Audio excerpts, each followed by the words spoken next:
Glória a Deus. Hoje nós tivemos uma manhã com Deus. Gente, foi uma bênção. Aleluia! Bênção. Olha aí, olha o que os irmãos estão falando. Estão dando glória a Deus. E foi um Pentecoste aqui. Choro, quebrantamento. Realmente foi tremendo hoje de manhã aqui. Nós tivemos um culto agora às 17 horas também. E foi uma bênção. O pastor Leonardo usou a palavra tremenda aos nossos corações. Foi uma bênção também. Nós tivemos aqui quase 150 pessoas. Glória a Deus por isso. Abra sua Bíblia, por favor, em primeiro lugar, em Mateus, Evangelho de nosso Senhor Jesus Cristo, conforme escreveu Mateus, capítulo 24. Mateus, capítulo 24.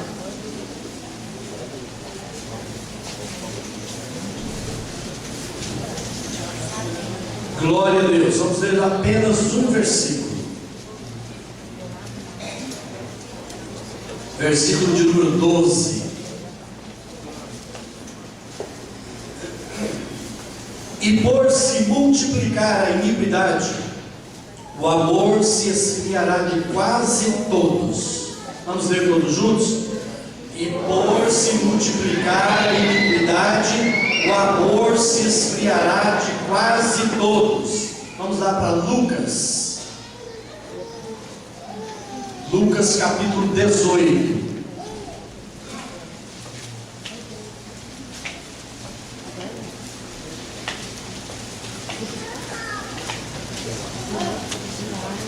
Muito bem, os que encontraram, olhem para mim, por favor. É porque eu tenho que fazer uma pergunta para vocês. Quantos aqui fizeram a tarefa para casa, que nós passamos na ceia passada, de ler todos os 4 evangelhos? Levante a mão. Muito bem, parabéns para vocês. Todos os 4. Agora é o seguinte: nova tarefa para casa. O que é? A um de cada vez? É o seguinte, a irmã pode ler um de cada vez, tá? Aí depois eu vou cobrar, mas no fim do ano então termina. Vamos ler agora de Atos dos Apóstolos até Colossenses. São mais ou menos 90 capítulos. Tá fácil. Atos dos Apóstolos é muito fácil de ler, porque é história da igreja, muito fácil de ler história. Você quer fazer essa tarefa para casa? Diga amém. Você vai ler apenas 3 capítulos por dia, mas leia meditando, tá? Não é daquele jeito que eu falei para vocês daqui no dia que tem gente que lê a Bíblia, né? Pega a Bíblia e lê lá, interrogar a pessoa, dizer: o Senhor não viria o reino de Deus, Jesus respondeu: não veio o reino de Deus, como desaparece, nem dirão ele aqui ou lá está, porque o reino de Deus está dentro de vós. Não é assim, não. É ler meditando, pensando no que você está lendo, sublinhando, riscando com um lápis ali aquele versículo que você acha bonito, decorando versículos. Você está entendendo? Diga amém. Amém. Capítulo 18 de Lucas, versículo 8, a parte B do versículo. Contudo, quando o Filho do Homem vier, contudo, quando vier o Filho do Homem, achará porventura fé na terra? Feche os seus olhos, oremos ao Senhor. Nosso Deus, nosso Pai Celestial, Pai querido, nós te damos graças, Pai, porque o Senhor está aqui conosco. Emanuel, Deus conosco está. Pai querido, continue falando em nossos corações, agora através da ministração da Tua Palavra, em nome de Jesus. Digo assim: Deus, fale comigo, ministra em meu coração, em nome de Jesus. Meus amados, muitos livros têm sido escritos acerca dos finais dos tempos, acerca principalmente dos sinais que apareceriam antes da vinda de Jesus Cristo. E a gente sabe que muitos desses sinais tem se cumprido cabalmente, literalmente, totalmente. Por exemplo, Jesus falou que haveria muitos terremotos. Sempre houve terremotos, mas não tantos como hoje. Sabe por quê? Há 100 anos atrás acontecia um terremoto por mês, ou de 2 em 2 meses. Há 50 anos atrás se aumentou. Hoje, dia 1º de abril de 2012, a terra já tremeu em algum lugar. Na escala Richter, aí 4,5, 5, todos os dias está acontecendo tremor de terra na terra. Então, muitos sinais que o próprio Cristo, ele disse, já estão acontecendo: terremotos, fomes, pestes, traição, filhos contra pais contra filhos. Tudo isso tem acontecido. E ele disse outro sinal: muitos virão em meu nome, dizendo: eu sou o Cristo. Não sigais. Falsos profetas, escândalos, guerras, rumores de guerras, enfim, os sinais estão acontecendo e toda a humanidade está vendo, e os cristãos sabem que Jesus está às portas. Mas eu li aqui acerca de 2 sinais que têm sido falados por pregadores como de 2 crises pelas quais está passando a igreja, em termos gerais, a igreja do mundo, a igreja na terra. E o primeiro deles é no capítulo 24 de Mateus, que nós lemos. Jesus disse: e por se multiplicar a iniquidade, o amor se esfriará de quase todos. De quase todos. Meus amados, o nível de iniquidade no mundo nunca esteve tão alto como agora. Eu estava até pensando durante essa semana, preparando essa mensagem, pensando assim: talvez, se fôssemos comparar o nível de iniquidade que havia em Sodoma e Gomorra, na época do Abraão, na época do Ló, ou seja, há 4.000 anos atrás, aqueles homens lá tão iníquos, tão ímpios, na geração de hoje seriam considerados mais ou menos santos. É verdade, porque o nível de iniquidade tem aumentado demais. A Bíblia fala em Apocalipse de alguns demônios que seriam presos e seriam soltos no final dos tempos, e fala até seriam soltos da grande tribulação. E eu fico às vezes pensando que muitos daqueles demônios já foram soltos, porque a iniquidade tem aumentado demais. Há corrupção em todos os 3 poderes da República Brasileira, mas não há corrupção só no Brasil, não. O Brasil é campeão de corrupção, existe corrupção em todos os lugares, mas está demais a corrupção, está descarada a corrupção. A gente tem visto aí, ouvido coisa aqui em Goiás, a coisa está esquisita. Então, a iniquidade tem se multiplicado, a violência nos lares. A cada 15 segundos no Brasil, a cada 15 segundos, uma mulher é violentada, apanha em casa, espancada em casa, agredida em casa, a cada 15 segundos. Ou seja, um dia tem 24 horas. Quantas não estão sendo agredidas em casa por dia? Só fazer a multiplicação. A pedofilia, gente, tem acontecido com religiosos, com sacerdotes, com ministros religiosos. Misericórdia. sexual, a depravação tem se acentuado cada vez mais. Sim, a gente abre alguma coisa boa na internet e aparece alguém lá. Você quer conversar comigo? É, desse jeito. Tem que escrever, o sangue de Jesus tem que escrever. Se abre alguma coisa, aparece outra. Misericórdia, gente. Então a depravação sexual tem se acentuado, tem aumentado. E infelizmente tem até cristãos que se envolvem em muitas coisas que a Bíblia condena. A relação íntima condenada pela Bíblia. Gente, a iniquidade tem se multiplicado, e por causa disso o amor tem se esfriado em muitos corações. Quando aqui está falando do amor, está usando o grego ágape, é o amor de Deus. Não pense que tem amor de Deus só nos corações dos crentes, não. Tem amor de Deus nos corações de pessoas que não são crentes também. Agora, nos crentes a Bíblia fala que ele é derramado.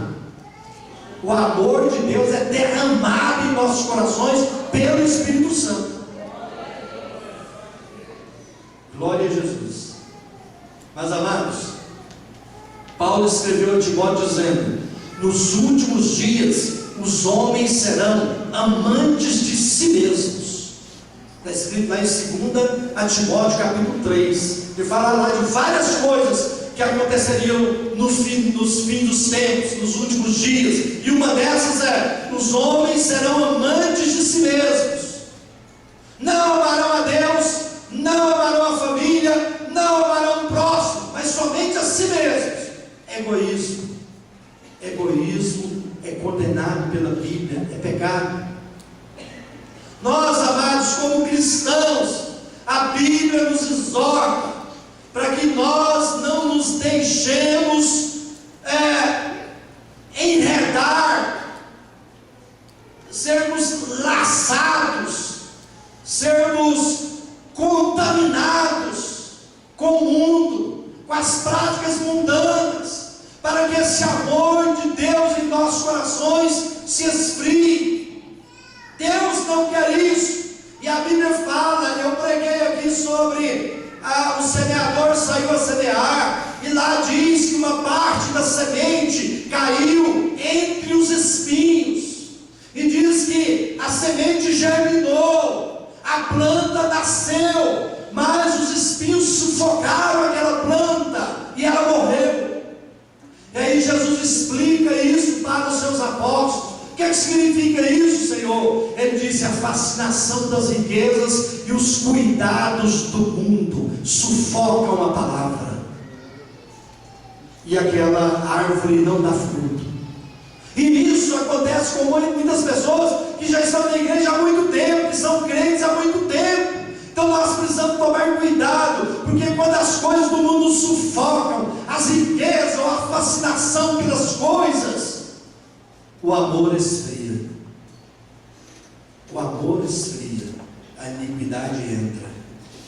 E Deus, querido, não quer corações divididos, porque Jesus Cristo disse: não podemos amar a Deus e as riquezas.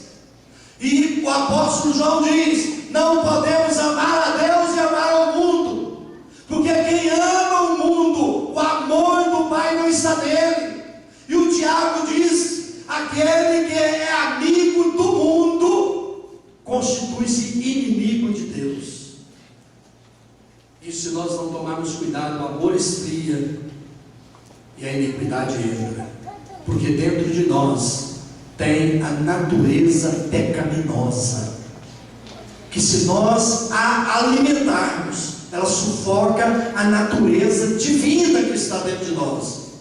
Como crente, nós temos dois privilégios, temos esse privilégio de ter duas naturezas.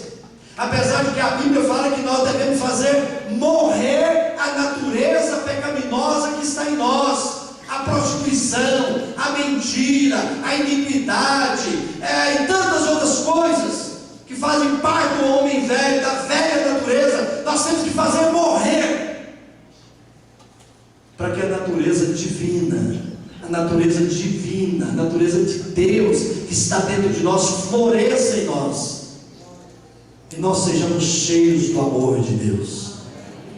Glória a Jesus. Temos que sempre fazer autoexames, para saber como está o nível do nosso amor para aquele que nos amou primeiro. A Bíblia diz que não fomos nós que amamos até os primeiros. Ele nos amou primeiro em Cristo Jesus, sendo nós ainda pecadores, Ele nos amou. Como está o nível do amor de Deus em nossos corações, do nosso amor para com Deus? Como é que está o nível? Como também para com o nosso próximo. Amados, nós temos alguns sinais de que o amor está esfriando em nós. Eu anotei algumas coisas da pregação do pastor Leonardo aqui, porque eu falei assim, parece que nós combinamos. Ele estava falando aqui acerca de José e Maria, que perderam Jesus lá no templo, foram embora sem Jesus, foram para casa, andaram um dia inteiro, e cadê Jesus? Um menino de 12 anos, cadê o menino? É porque ali eles iam para Jerusalém, de Nazaré, ou de qualquer lugar longe de Jerusalém, eles iam em turmas, porque era muito perigoso, muito assalto, a pobreza era muito grande, existia muito roubo naquela época, por causa da pobreza, da miséria, e aí eles iam de turmas, e aí o José pensou, deve estar uns parentes, a Maria pensou, deve estar com seus primos lá, ou com os amigos, ou com os vizinhos. O certo é que eles perderam Jesus, aí voltaram a encontrar Jesus na igreja. Ou seja, o crente perde Jesus na igreja, né? Muitas vezes. Aí o pastor Leonardo estava falando que na caminhada nós temos que tomar cuidado, porque senão perdemos Jesus. Então na caminhada nós temos que tomar cuidado, porque senão o amor de Deus esfria em nossos corações, a chama do amor apaga-se dentro de nós. E o pastor Leonardo dizendo que muitas vezes nós, como crentes, nos acostumamos com o sagrado, acostumamos a ir à igreja, acostumamos a ler a Bíblia, acostumamos até a orar, mas a vida não muda, não cresce na graça e no conhecimento do Senhor, não tem novas experiências com Deus, e isso é muito sério. É sério. Eu disse, eu escrevi aqui, é sério. É sério. O pastor Leonardo diz, quando a palavra não faz efeito em nós, se a palavra não está fazendo efeito na sua vida, se a palavra de Deus não está fazendo efeito na sua vida, é um sinal de que o amor de Deus está esfriando. Quando não temos mais alegria em estar na igreja, em estar com os irmãos, é também sinal de que o amor de Deus está esfriando em nós. Às vezes muitas pessoas não vão na escola dominical porque é aquele professor, ou é aquela professora, ou é aquele pregador. Mas irmãos, eu ouvi o pastor Paulo Júnior pregar uma vez, eu achei interessante, eu já falei isso aqui há muito tempo, porque nós não vamos à igreja por causa do pregador, por causa do cantor, do ministro de louvor. Nós vamos na igreja em primeiro lugar porque Deus manda, por causa de Deus, e também por causa da igreja, dos irmãos. Então, o pastor Paulo Júnior falando, ele diz o seguinte: nós devemos, tem pessoas que suportam os irmãos por causa do culto, mas está errado. A gente suporta o culto por causa dos irmãos, é o correto. Suporta, me deixa dizer no bom sentido. Suporta, às vezes aquele dia você está com mal-estar, você vai, você não estou indo arrastado e tudo, porque eu preciso de abraçar meus irmãos, preciso de rever meus irmãos, preciso de receber oração, preciso de ser abençoado e de abençoar também, enfim. Então, se a alegria de estar na igreja, de estar junto com os irmãos, de estar nas atividades da igreja, nós estamos perdendo essa alegria, é sinal que o amor está esfriando. Digam misericórdia. Meus irmãos, o amor de Deus se esfria, como Jesus disse, principalmente pelo multiplicar da iniquidade. Mas uma coisa chama a outra. Quando o amor esfria, o amor pela casa de Deus, o amor pela palavra de Deus, o amor por Deus, a pessoa vai querer buscar alternativas. Ele vai querer buscar essa alegria em outros lugares. Vou sair com meus amigos no domingo à noite. Eu vou no campo de futebol na quinta-feira. Eu vou fazer isso naquele outro dia. Entende, irmãos? Porque a Bíblia diz que um abismo chama o outro. Digam todos assim: temos que tomar cuidado. Agora, todos os dias nós somos testados acerca do amor de Deus em nós, se nós estamos amando a Deus ou não.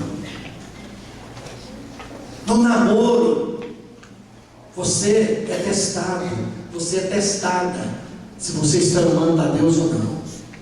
Diante da televisão, você é testado, se você está amando realmente a Deus, se você poderia colocar Jesus ali ao seu lado para ver aquele filme que você está vendo.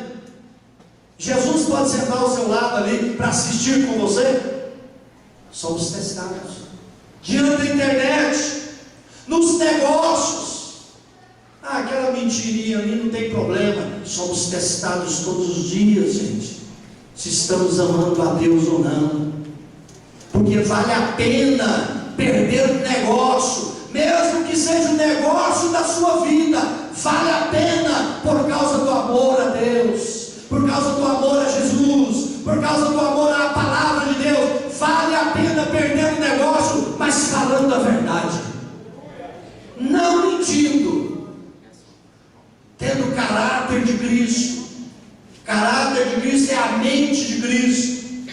A mente de Cristo é o fruto do Espírito na nossa vida, que é amor, alegria, paz, longanimidade, benignidade, bondade, fidelidade, mansidão e domínio próprio. São 9 partes, o fruto do Espírito. Isso é caráter de Cristo, é mente de Cristo. Disse Jesus: aquele que quer salvar a sua vida, perdê-la-á, mas aquele que perder a sua vida por causa de mim e do Evangelho, esse de fato a salvará.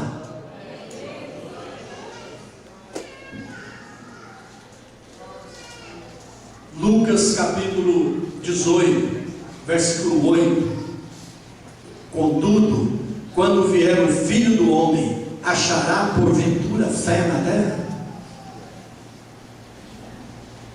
Esse é o segundo sinal da vida de Jesus, a falta de fé na terra. Paulo escreveu aos Efésios, ele escreveu o seguinte: há somente um corpo, um Espírito, Espírito com letra maiúscula, Espírito Santo.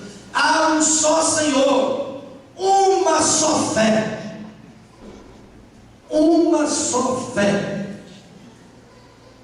Amados, a fé é o elemento que está na fronteira do invisível e do visível.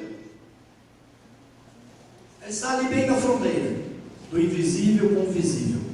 Por ela nós podemos ver o que naturalmente não se vê e transformar aquilo que vemos em uma realidade visível para outras pessoas. Porque não é pela fé que nós somos salvos. Nós somos salvos pela graça, mediante a fé. A fé é uma condutora da graça de Cristo que nos salva. A fé é uma condutora da graça que é de Cristo que nos salvou, fazendo por nós o que nós não merecíamos. Você está entendendo? Diga amém. E é pela fé, queridos, que nós vivemos a realidade dos princípios da palavra de Deus. É pela fé que vivemos segundo os valores do céu, segundo os valores da palavra de Deus. É pela fé. Jesus está dizendo sobre a falta de fé entre os homens, quando da sua volta para buscar a igreja, é que alguns homens, muitos homens, incluindo mulheres, é claro, não estarão mais vivendo pela fé, segundo os princípios da sua palavra. Preste atenção que você vai concordar comigo. Está havendo um número muito pequeno de conversões genuínas a Cristo nos últimos tempos. O que está acontecendo? Porque essa fé genuína é a fé que transforma, é a fé que dá nova vida, é a fé do novo nascimento, de viver para Deus. Amém, irmãos? O que está acontecendo? Primeiro, comércio. Está havendo comércio em todas as coisas. Estava pensando esses dias, assim, talvez não tenha nada a ver, mas tem, porque está havendo comércio de tudo, né? Gente, quando eu era menino, não vendia abacate. Abacate não vendia, não. Quiabo, todo mundo dá chuchu. Ninguém comprava chuchu. Banana era baratinho. Quando não dava, os outros não davam, não é verdade? Essas coisas eu vendia há 30 anos atrás. Não, 30 anos eu não era criança ainda não. Uns 40 e poucos. Então, gente, hoje se faz comércio de todas as coisas. Lá nos Estados Unidos, tem muitos aqui que moraram lá, eu já fui lá algumas vezes. Você vai no aeroporto, você pegar um carrinho para carregar as malas, você tem que pagar. Aqui no Brasil ainda não paga. Mas lá, em alguns países da Europa também paga o carrinho para você carregar a mala. Então o comércio tem imperado. Hoje já não se está fazendo mais guerra também não. A Coreia do Norte lá quer fazer a bomba atômica, então vamos o quê? Fazer um embargo comercial. Embargo comercial. Não vai entrar produto americano, nem francês e tal. Faz embargo, é o comércio que segura. Está entendendo, irmãos? Então, comércio é o quê? Comércio é troca. Comércio é troca. Então, infelizmente, muitos crentes têm deixado a genuína fé e acreditado em pregadores que pregam um evangelho fácil, um evangelho sem a cruz, um evangelho sem a graça. Você ouve pregações aí na televisão e você não vê a pessoa falar da cruz de Cristo, você não vê a pessoa falar do sangue de Jesus, você não vê, porque estão pregando um evangelho fácil, e tem motivado muitos crentes a darem para receber, para fazer troca. Dá a oferta aí que você vai receber, entrega o dízimo que você vai receber. Teve um pregador que teve a ousadia de pregar aqui nesse púlpito, dizendo o seguinte: compra essa Bíblia aqui, e daqui 7 semanas você vai receber a bênção, eu garanto. Misericórdia, misericórdia. A gente recebe e-mail pela internet dizendo o seguinte: passe esse e-mail para mais 10 pessoas e amanhã às 12h42 alguém vai bater na sua porta e a bênção chegando na sua casa. Misericórdia, não foi Deus. Então, se eu não passar, os e-mails eu não vou receber. É comércio. Isso é comércio.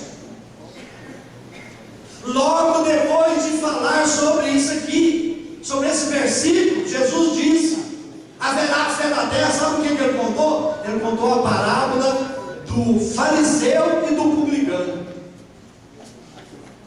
E aí o fariseu: ó Senhor, eu entrego o dízimo de tudo, jejuo 3 vezes por semana, eu oferto, eu não sou igual aquele publicano pecador ali não. Existe hoje uma síndrome de fariseu nas igrejas. Quer receber porque fez por merecer. Aí não é graça, gente. Aí não é a fé genuína.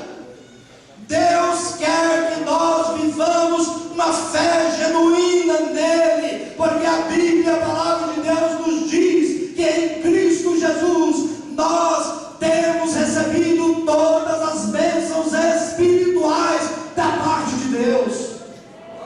Estão à nossa disposição as bênçãos de Deus. Glória a Jesus. Não tem nada de dizer: eu sou bom, eu oro, eu prego, eu dou o dízimo. Nós temos que orar, temos que dar o dízimo, temos que ofertar, temos que fazer tanta coisa, mas não é por isso que vamos receber. Nós vamos receber, temos recebido e vamos receber de Deus, porque nós estamos em Cristo. Glória a Jesus. Louvado seja o nome do Senhor. Nós estamos vivendo um momento bem assim, peculiar, bem ímpar, bem diferente de outros tempos, porque a igreja evangélica brasileira tem crescido assustadoramente. Hoje o número de pessoas que dizem evangélicas já é quase 1/4 da população brasileira, quase 25%. São mais de 180 milhões, o último censo. 180, mais de 180 ou 190, não sei. Mas é mais de 180. Imagine aí, 180 dividido por 4. Vai dar quase 60. Mais de 40, 45. Então dá um número muito grande. Mas irmãos, e também há templos com capacidade para 10 mil pessoas no Brasil. Tem templos evangélicos para 10 mil pessoas no Brasil. Igrejas que tem rádio, televisão, né? Hoje eu li que um desses aí está querendo comprar a Rede TV. Eu li no jornal hoje, está querendo comprar a Rede TV. Somos muitas denominações. A igreja talvez poderia dizer: não nos falta nada. Mas irmãos, pequeno problema da igreja é uma palavrinha de 2 letras: fé. A igreja brasileira é uma igreja sem fé. Infelizmente, muitos desses evangélicos não sabem nem o que é fé. Não sabem. Começa aí pelo significado. Porque para muitos significa acreditar em algo.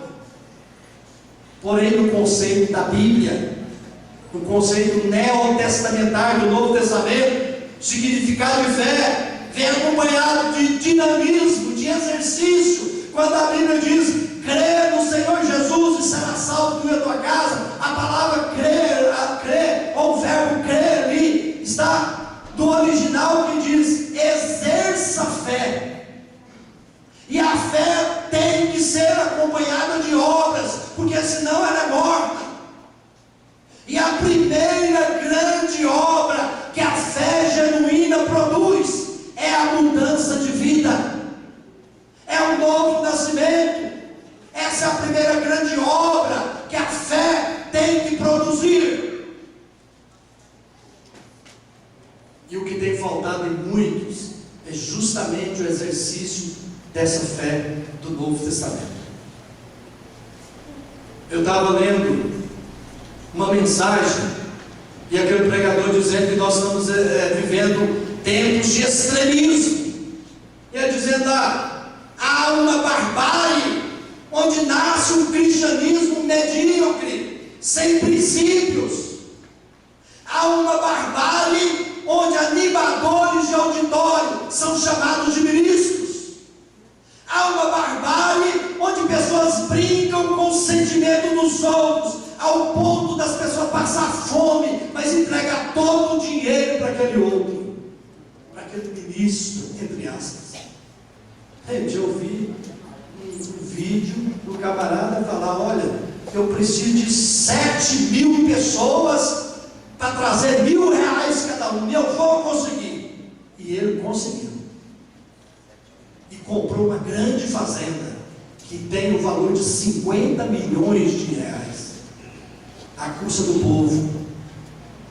Ou seja, vai pregando, vai falando, vai ministrando, vai mexendo com os sentimentos do outro, ao ponto das pessoas fazerem isso, fazerem esse comércio, brincam com o nome de Jesus.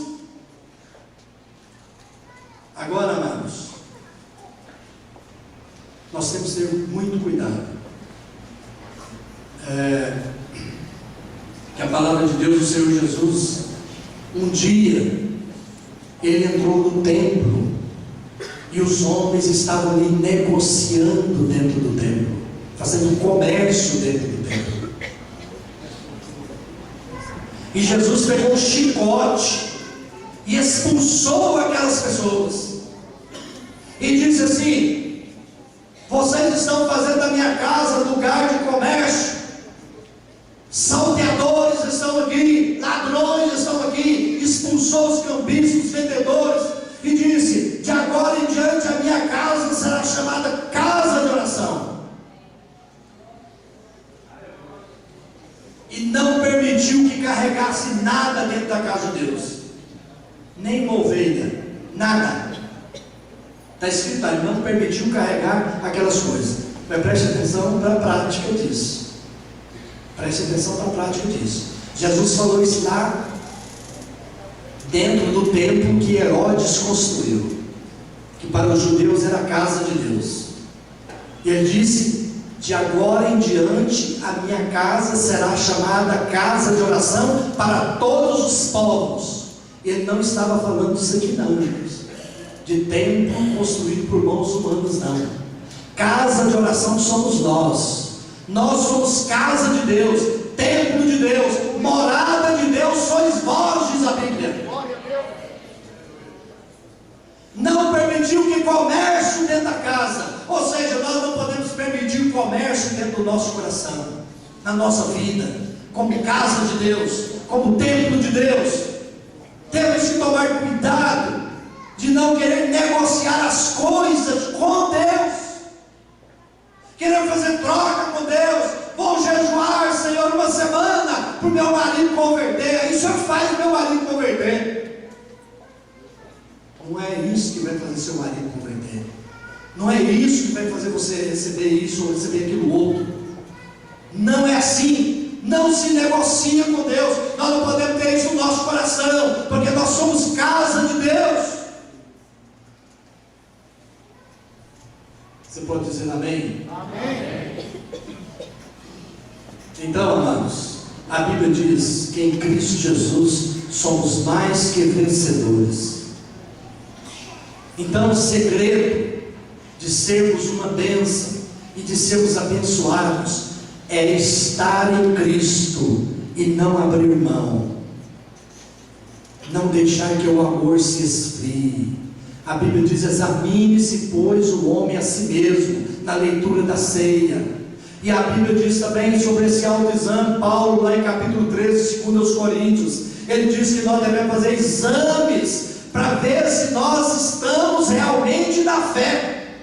E para encerrar, eu quero ler esse versículo com vocês, 2 Coríntios, capítulo 13, e ele fala duro ali com os irmãos, versículo de número 5, 13, 5 de 2 Coríntios. Paulo diz: examinai-vos a vós mesmos, se realmente estáis na fé, provai-vos a vós mesmos.